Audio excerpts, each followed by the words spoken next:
Hello students, I am Vinod Kumar from VCC Max Academy. இன்றைக்கி நம்ம 12th standard மேத்தமெட்டிக்ஸில் complex number அப்படின்ற சாப்டரில் page number 66 and 67 இருக்கக்கூடிய ஒரு ப்ராப்பர்ட்டி பார்க்க போகிறோம். Triangle inequality. இது வெரி இம்பார்ட்டன்ட் டாபிக். ஸோ இது எப்படி ப்ரூவ் பண்ணுன்றதை சொல்கிறேன். அவங்க என்ன சொல்லியிருக்காங்கன்னா, for any two complex number Z1 Z2 இருந்துச்சுன்னா prove that modulus of Z1 + Z2 less than or equal to modulus of Z1 + modulus of Z2 அப்படின்னு சொல்லிட்டு நம்ம ப்ரூவ் பண்ண சொல்கிறாங்க. இந்த சம் எக்ஸாம்பிள் எப்படி கேட்கலான்னா, ஸ்டேட் அண்ட் ப்ரூவ் ட்ரையாங்கிள் இன்இக்வாலிட்டின்னு கேட்கலாம். அப்படி இல்லைனா இந்த ப்ரூவ் தட் கொடுத்துருக்காங்களே அதை மட்டும் கொடுத்துட்டு கூட கேட்கலாம்.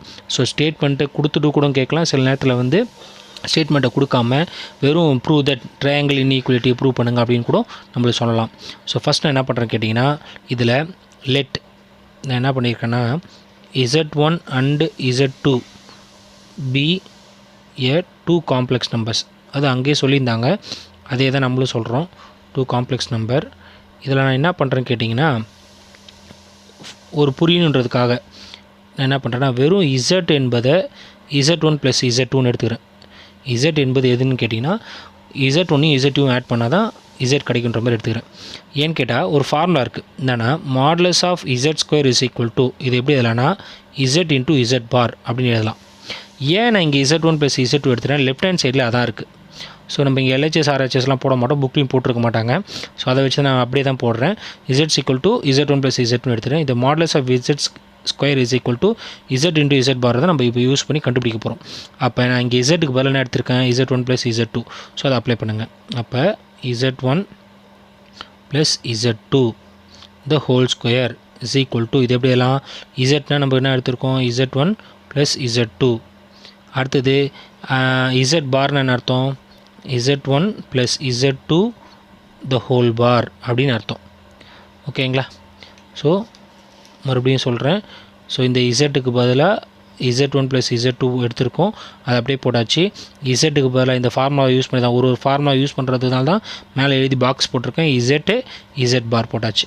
ஸோ இதுக்கப்புறம் என்ன பண்ணலாம், தோருக்கு பாருங்கள், இந்த டேர்மை நான் பிரிக்கிறேன். அதாவது Z1 + Z2 the whole பாராக இருந்துச்சுன்னா, ஃபார்முலா என்னென்னா Z1 + Z2 the whole பாராக இருந்துச்சுன்னா இது எப்படி எழுதலாம்னா, Z1 பார் + Z2 பார் அப்படின்னு எழுதலாம்.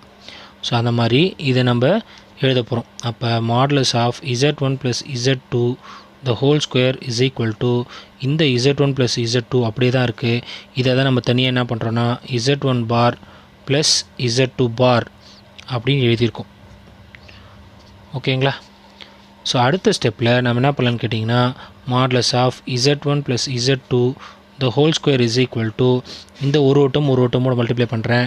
அப்போ Z1 பார், அடுத்து Z1 × Z2 பார், அடுத்தது Z2 × Z1 பார், Z2 × Z1 பார், அடுத்தது plus Z2 bar. Each term multiply by each term பண்ணியாச்சு. அதன் பிறகு இப்போ நான் என்ன பண்ண போகிறேன்னு கேட்டிங்கன்னா, இந்த ஃபஸ்ட் ஒன்று டிக் அடிக்கிற பாருங்கள், இந்த ரெண்டுத்தையும் நான் எதுவும் பண்ண போகிறது கிடையாது.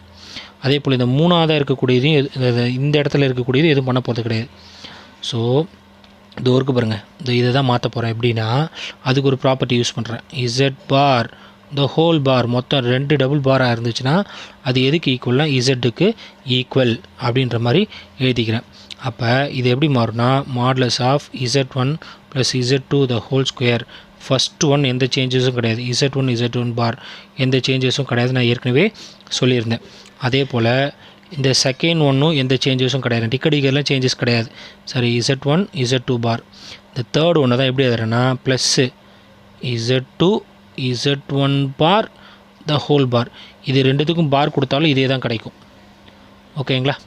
ஸோ இப்போ நீங்கள் அடுத்த ஸ்டெப்பில் Z2 பார் தனியாக எழுதியாச்சு. மறுபடியும் சொல்கிறேன், இந்த Z2 Z1 பார் தான் நம்ம எப்படி எழுதுனா, Z டபுள் பாராக எழுதுனா அது Zன்ற மாதிரி தான் கன்சிடர் பண்ணிக்கலாம் அப்படின்றத எழுதியிருக்கேன். அதுக்கு அடுத்த ஸ்டெப்பில் நம்ம என்ன பண்ணலான்னு கேட்டிங்கன்னா, இப்போ ஒரு ப்ராப்பர்ட்டி யூஸ் பண்ண போகிறோம். என்ன ப்ராப்பர்ட்டின்னு கேட்டிங்கன்னா, இது வந்து Z பார். அதாவது ஒரு Z கூட ஒரு Z பார் நம்ம இது பண்ணிங்கன்னா 2 times real part of Z கிடைக்கும். இப்போ ஏன் இதை மாற்றணுன்னு தெரிஞ்சிருக்கும். இந்த இடம் தான் எல்லாருக்கும் குழப்பமாக இருக்கும். மறுபடியும் சொல்கிறேன், இந்த Z2 × Z1 பாரை நம்ம எப்படி எழுதுறோம்னு கேட்டிங்கன்னா z2 z1 bar the whole பார்னு எழுதுகிறோம். அதுக்கான அர்த்தம் தான் இது. அப்போ ஒரு z ஒரு வேல்யூ இருக்குன்னா அது 2 டைம் பார் கொடுத்தீங்கன்னா 2 டைம் பார் மீன்ஸ் இது அதாவது இதுக்கு நீங்கள் பார் கொடுத்து பார்த்தீங்கன்னா உங்களுக்கு என்ன தான் கிடைக்கும், இருக்கக்கூடிய வேல்யூ z தான் கிடைக்கும். ஸோ அந்த மாதிரி தான் இது எழுதியிருக்கோம். ஓகேவா? அதுக்கு அடுத்தது இது வந்து z இதோ பாருங்க, இது வந்து z பார்னு எடுத்தால் அது எப்படி எழுதலாம்னா 2 times real part of z எழுதலாம். அப்போ 2 டைம்ஸ் ரியல் பார்ட் ஆஃப் zனா இப்போ எப்படி எழுதுறேன்னா modulus of z1 plus z2 the whole square is equal to z1 bar plus இது ரெண்டுத்தையும் என்ன எழுதுறேன்னா 2 times real part of z. Real part of zன்றது இங்கே எதை குறிக்குதுன்னா z1 z2 பாரை குறிக்குது. அதான் இங்கே இருக்கக்கூடியது. இந்த லாஸ்ட்டில் இருக்கக்கூடிய z2 × z2 பாரை நான் எதுவும் செய்யவில்லை. ஓகேங்களா? அதுக்கு அடுத்த ஸ்டெப்பில் என்னவெல்லாம் பண்ணலான்னு கேட்டிங்கன்னா modulus of z1 plus z2 the whole square is equal to, அதாவது z1 பாராக இருந்துச்சுன்னா அது மாடுலஸ் ஆஃப் z ஸ்கொயர் அப்படின்னு எழுதலாம்னு பார்த்தோம் ஃபஸ்ட்டு ஆரம்பத்திலே. பாருங்கள், z பாராக இருந்ததுன்னா மாடுலஸ் ஆஃப் z ஸ்கொயர். அதே போல் z1 பாராக இருந்தால் modulus of z1 square plus இது என்ன பண்ணலான்னா 2 times real part of z2 bar. இதே எப்படி எழுதலாம், மாடுலஸ் ஆஃப் z2 ஸ்கொயர் அப்படின்னு எழுதலாம். இதன் பிறகு இந்த real part of the underline பண்ணுற பாருங்கள், இந்த அண்டர்லைன் பண்ணுறதை நம்ம என்ன பண்ணலான்னு கேட்டிங்கன்னா வெறும் ரியல் பார்ட் ஆஃப் zன்னு இருக்குதுன்னா அது எப்படி எழுதலாம்னா less then or equal to modulus of zன்னு எழுதலாம். இந்த ரியல் பார்ட் ஆஃப் z நான் என்ன பண்ண போகிறேன்னா real part of z less then or equal to modulus of z, அதாவது மல்டிப்ளை ப்ராக்கெட்டில் இருக்கிறத நம்ம என்ன பண்ண போகிறோம், இந்த ரியல் தூக்கிட்டு நம்ம மாடுலஸ் போட போகிறோம். அப்படின்னா z1 z2 the whole square is equal to, ஆனால் இங்கே நல்லா கவனிக்கணும், இங்கே இஸ் ஈக்குவல் டு கிடையாது, இங்கே less then or equal to போடுறதுனால இங்கே less then or equal to வரதுனால இந்த less then or equal to போட்டேன். இந்த மாடுலஸ் ஆஃப் z1 ஸ்கொயரும் ப்ளஸ்ஸு இந்த 2 இந்த ரியல் பார்ட் ஆஃப் z1 பார்க்குறது அப்புறம் மாடுலஸ் ஆஃப் zனா modulus of z1 z2 bar modulus plus modulus of z2 square எதுவும் பண்ணல. ஓகேங்களா? ஏன் less then or equal to வந்துச்சு, இந்த real part of z1 z2 பாரை வந்து மாடுலஸ் ஆஃப் z போகிறதுனால இங்கே less then or equal to போட்டிருக்கேன். அடுத்தது நம்ம என்ன பண்ணலான்னு கேட்டிங்கன்னா இந்த டேர்மை எழுதுனதுக்கப்புறம் இதில் பார்த்தீங்கன்னா மாடுலஸ் ஆஃப் z பார் அப்படின்னா அதை மாடுலஸ் ஆஃப் zன்னு எழுதலாம். மாடுலஸ் ஆஃப் z பார் இருந்ததுன்னா மாடுலஸ் ஆஃப் zன்னு எழுதலாம். இப்போ நான் அதுக்கு முன்னாடி நான் என்ன பண்ணுறேன்னா இந்த modulus of z1 plus z2 the whole square less then or equal to இது ஒரு சேஞ்ச் பண்ணிக்கிறேன் பாருங்கள். மாடுலஸ் ஆஃப் z1 ஸ்கொயர் இது ரெண்டு ப்ராடக்ட்டில் இருக்கிறது தனித்தனியாக எழுதிடும். 2 டைம்ஸ் மாடுலஸ் ஆஃப் z1 அப்புறம் modulus of z2 bar plus modulus of z2 square. இப்போ நான் முன்னாடியே சொன்னேன் பார்த்தீங்களா, மாடுலஸ் ஆஃப் z பாராக இருந்துச்சுன்னா மாடுலஸ் ஆஃப் z பாராக இருந்துச்சுன்னா அதை எப்படி எழுதலான்னு கேட்டிங்கன்னா வெறும் மாடுலஸ் ஆஃப் zன்னு எழுதலாம். அது அங்கே தான் யூஸ் பண்ண போகிறாங்க. அப்போ நமக்கு என்ன கிடைக்குன்னா z1 plus z2 modulus the whole square less then or equal to modulus of z1 square plus 2 times modulus of z1.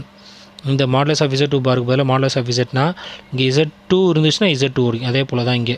அப்போ வெறும் மாடுலஸ் ஆஃப் z2ன்னு போடலாம் plus modulus of z2 square. சரிங்களா? இந்த இடத்துல z bar the whole bar is equal to zல இந்த z1 z2 பார் போட்டாச்சு. இந்த இடத்துல ஒரு சின்ன கரெக்ஷன், z2 அதாவது இது z1 இது z2 பார் இப்படி கொடுத்தா உங்களுக்கு வந்து பார்த்திங்கன்னா இந்த பார் உள்ளார கொடுத்து பார்த்தீங்கன்னா கரெக்டாக மேலே இருக்கிற டேர்மே வரும். z2 இந்த ஹோல் பார் கொடுத்தீங்கன்னா வெறும் z-ஆகவே மாறிடும், அது வெறும் z2-ஆக மாறிடும். இந்த z1க்கு மட்டும் பார் இருக்க மாதிரி இருக்கும். ஸோ இந்த இடத்துல ஒரு சேஞ்ச் என்னென்னா இது z1 இது z2 பார். ஓகே, ஸோ இது இப்போ எப்படி எழுதலாம்னு கேட்டிங்கன்னா modulus of z1 plus z2 the whole square less then or equal to இது a plus b the whole ஸ்கொயரில் இருக்குது. அப்படின்னா இந்த modulus of z1 plus z2 the whole square எழுதலாம். ஓகேங்களா? அதாவது modulus of z1 modulus of z2 the whole square, ஏன்னா a plus b the whole square இல்லையா? அப்போ இந்த ஸ்கொயரும் கேன்சல் ஆகிடுச்சுன்னா மீதி இருக்குது modulus of z1 plus z2 less then or equal to modulus of z1 plus modulus of Z2 இதுதான் அவங்க நம்மளை ப்ரூவ் பண்ண சொன்னது. ஸோ இதனால் இந்த ட்ரையாங்கிள் ஈக்குவேலிட்டி என்ன ஆயிடுச்சுன்னா hence it is proved. Okay, thank you.